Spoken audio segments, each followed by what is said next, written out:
Kayla, you're here. I'll start with you.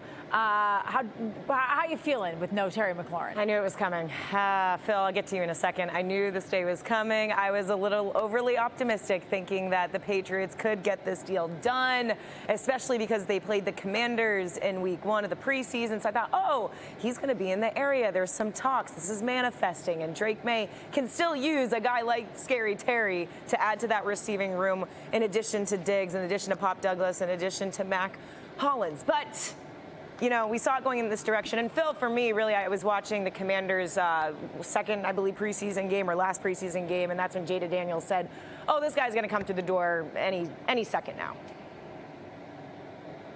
Yeah, I'm devastated. I don't know how I'll ever recover. I'm not sure how any of us, quite frankly, will recover from this tragedy. This is really disappointing on a variety of different fronts. And, Tom, I stand by the take that they should have been efforting to acquire a receiver like that, as I did in the offseason, as I did last offseason, because they need more juice at this position. He was going to provide that if he was ever shaking free, and it didn't mean he was necessarily going to. Okay, we could talk about it till we're blue in the face, and we did. We couldn't encourage anybody to actually go make that kind of deal, Tom. But if the potential is out there, why not talk about it and talk about it in a positive fashion? He would have been an incredible ad for the New England Patriots. That's right. We would all like to hit the lottery. Now all you donkeys can stop waiting for the great pumpkin to show up. It's not happening. It never was going to friggin' happen. Linus, take your blanket, go back to your house. Charlie Brown needs to get home, too. It wasn't going to happen. But you know what? One door closes, another opens. Now we're on to the next one, Trenni. Take it away. I don't know. I don't know that there is a next one, Curran. I think we might just be stuck. Maybe stuck's not the right word. We'll have to get used to what is in that wide receiver room. As for the Patriots' current receivers, check out Mac Hollins today at practice, steamrolling Mike Vrabel. You know Vrabel lives for that. Who needs Terry McLaurin anyway? Hollins, one of the upgrades the Patriots did make at receiver this offseason. He joins Stephon Diggs along with rookie Kyle Williams and Efton Chisholm. We also have holdovers Pop Douglas, Kayshon Boutte, and possibly Kendrick Bourne round out the wide receiver room. Nowhere to go from last year when the Patriots trotted out guys like KJ Osborne and Tyquan Thornton. All right, before we get to the guys, I want you to join the conversation as well to vote in our poll. With the McLaurin dream now dead, how would you at home describe the Patriots wide receiver room? Could you describe it as sneaky good, good enough, needs improvement, or to quote Mike Giardi last year, stink, stank, stunk? You know what to do. Scan the QR code, go to the website on the page, cast your vote. I would. Right now, Curran, 67% of the people at home call it and say needs improvement. I would say it needs improvement, borderlining on good enough. I don't think it's going to be sneaky good. What do you think about the wide receiver room? I'm not choosing one of those four because I just keep thinking it comes back to something that really describes my golf game, and I'm passionate about that sport. Better. Still not good. So that's what they are. I mean, they are miles better than they were. They do have a nice complement of body types, should be a complement of skill types, should be able to be tapped into by an offensive coordinator who has a vision for these kinds of players. But no, they don't have a wide receiver who's going to be breathtakingly difficult to deal with. So it's going to have to be, you know, the whole is greater than the sum of its parts, in my estimation. They only have one guy, and Phil and I have discussed it. We believe Travion Henderson might be the X factor for the offense, but you're not going to find it a wideout.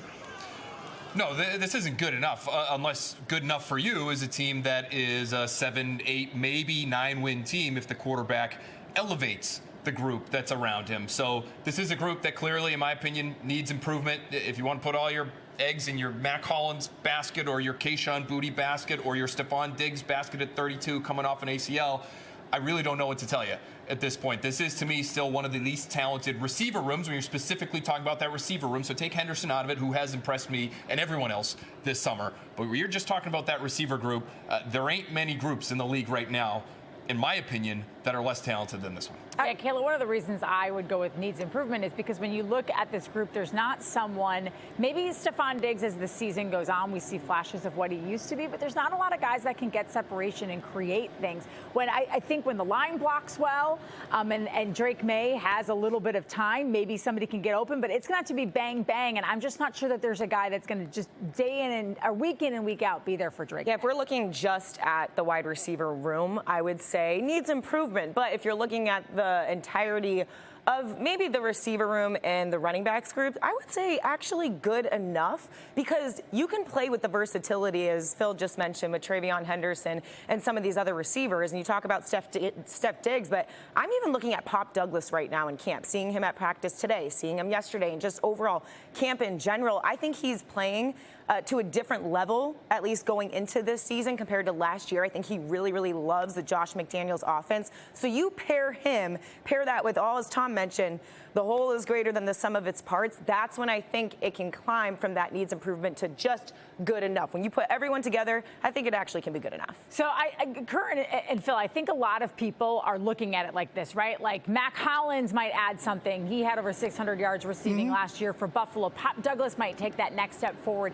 But you don't have anyone who's ever, Curran, been a true number one, or I'd even, well, Stephon Diggs at one point. You don't have a true number one. And I just wonder, like, do you have enough in that room? Like, why should I believe that Pop Douglas is going to be significantly better this year than he was last year? Or Mac Hollins is all of a sudden going to be significantly better, and then you expect Stephon Diggs to have a drop-off? That's why I think that room still needs improvement. Yeah, and I mean, if we do or we don't, they're still going to play the games and we're still going to watch them. But if you're going to try and prognosticate and say, well, this team is going to be able to accomplish these things, there will be a ceiling to them. I do believe that we haven't really spoken about him. Kayshon Boutte could be the most difficult cover in the group, because he's not often going to get prime coverage guys, and he does uncover, and he does have ridiculous body control and outstanding hands, and he just continues on an upward arc. He was their most productive wideout last year in terms of yards and catches, I believe, although Pop might have had more catches. Might have had him in catches. But to me, Kayshon Boutte is a good player. He could be a 2 on a good team, and I think he's going to continue on that arc. Might be aggressive. Phil, correct me if I'm wrong, or disagree if you so desire. Yeah, I'm going to disagree. He could be a 2 on a good team. I don't think he could be a 2 on a truly contending team in today's game, where you just have to have more. And there are corners now in the league that can help shut down, if not entirely, legitimate number ones. Like, you're seeing the best teams in football have 2 guys that would unquestionably be the number 1 here. Philadelphia, Cincinnati, like the teams that we're talking about over and over and over again, except for the ones that are led by aliens at quarterback, those are the teams that are going to contend deep into the postseason. So for me, again, Boutte, it might be good. He's not good enough. Diggs is, I think, going to be good for them. Pop Douglas, I think, is going to be good for them. I don't think it's going to be good enough to get this team where it wants to go. Well, guys, you know what they say, when one door closes, another one opens. With McLaurin now off the table, the Patriots could turn their attention to Raiders receiver Jakobi Meyers, who's very familiar with Josh McDaniels' offense. Meyers has reportedly requested a trade from the Raiders. He's in the final year of his contract. 2 sides have been unable to agree on a new deal. Vegas, however, they say they have no plans to trade Meyers, who had over 1,000 yards last season. One interesting note, though, Phil Perry, the Raiders did sign veteran receiver Amari Cooper today, which I know you really wanted Terry McLaurin, but would you, if you were the Patriots, trade for Jakobi Meyers to bring him back here? We all knew he wanted to stay here in the first place. And if you did, what would you have to give up in return to get him? Yeah, the Raiders also drafted Jack Betch out of TCU in the 2nd round. He's been kind of buried on that depth chart in camp because of Jakobi Meyers. I have no idea what you'd have to trade to get Jakobi Meyers. I mean, we were talking 2nd round picks, 1st round pick maybe for Terry McLaurin. For Jakobi Meyers, it's obviously going to be something less than that. Would you be willing to give up a 3rd round pick for Jakobi Meyers? I might be. Now, he is, Tom, a little redundant. He is not your down the field stretcher that I think they need. He's not a true number 1 in that sense, the way Terry McLaurin would have been. His skills overlap with Stephon Diggs. They overlap even a little bit in terms of the usage and where he'd be in the formation with Pop Douglas. I think there's some Kayshon Boutte in his game in terms of having really good hands and trusting him in tight spaces. So, like, do you need him? Is he going to vastly upgrade what you already have? I think he would be an upgrade, and so I'd be interested. I just don't think he's going to necessarily take this team from being maybe an 8-win team to a 10-win team and contending for the division. I think if you did make a deal for him, and that's something that I pounded the table for, I would say from January until May, that's the deal that they should make. Jakobi Meyers, extract Jakobi Meyers, go get Jakobi Meyers. How about Jakobi Meyers? So now Jakobi Meyers wants a trade. So I still feel as if they should make that, but Diggs being here changes things. What Meyers would do is, say you send a fourth and you decide, you know what, you want more money? We're not going to give you 35. We'll give you 20. I don't know. Just throwing money out there because it ain't mine. Then you have somebody who could extend past the 32-year-old Stephon Diggs expiration date. And you don't have to be relying on Stephon Diggs because we don't know what you're going to get from Stephon Diggs.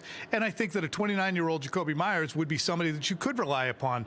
Look, the problem, as Phil pointed out, is he just doesn't get into the end zone enough. Who are your touchdown scorers? I just think the team needs to figure out a way to get to 24 points.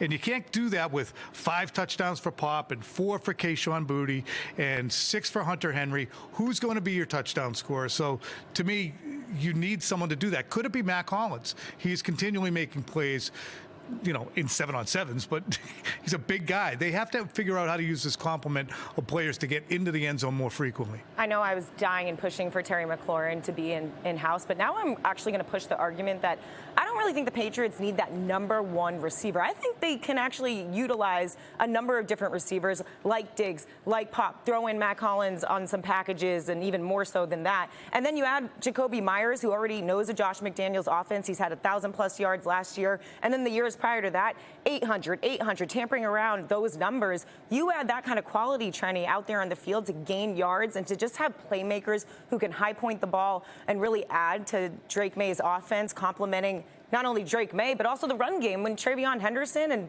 have TreVeyon Henderson out wide a little bit. I think that you can really just mix and match some of these guys without there being a true #1 receiver, and it may work out.